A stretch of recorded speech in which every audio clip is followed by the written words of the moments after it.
Some people are going to get mad that this is the only Stephen King adaptation I have on my list, but it's my list, so settle down. Growing up in the 80s and into the 90s, it was basically impossible to escape the shadow that Stephen King left. And there's been so many different adaptations of his work. One of them was probably going to find its way onto this list.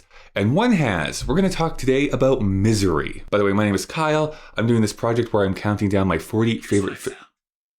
All right. If you want to know why and how I came up with this list, go back to the first video and I'll go through everything you need to know. I think Kathy Bates is so unhinged as Annie Wilkes inside this movie that it is both hilarious how, at 11 she goes, while simultaneously being terrifying. Little did I know when I first saw this movie, probably in the mid-90s, a few years after it actually came out, that it would be a topic that I would find fascinating, which is this relationship that creators have with their own audience.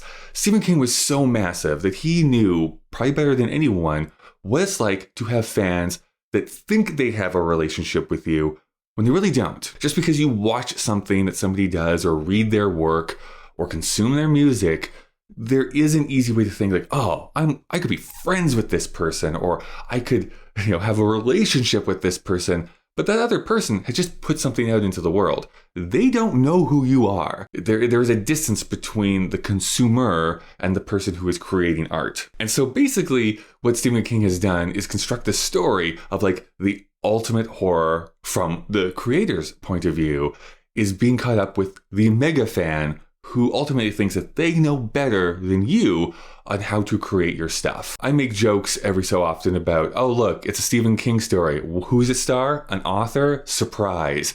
It happens a lot. But James Caan does such a great job of being this guy who is hobbled, who cannot escape. He cannot run away from the person he wants to run away from, completely beholden to her, and has to watch her go completely crazy over the course of this film. I think that's why it gets so tense by the end of this, where you have that face-off between both of them basically coming to blows. It's such a great catharsis that you have. And listen, I'm not one of those people who says every long movie is bad.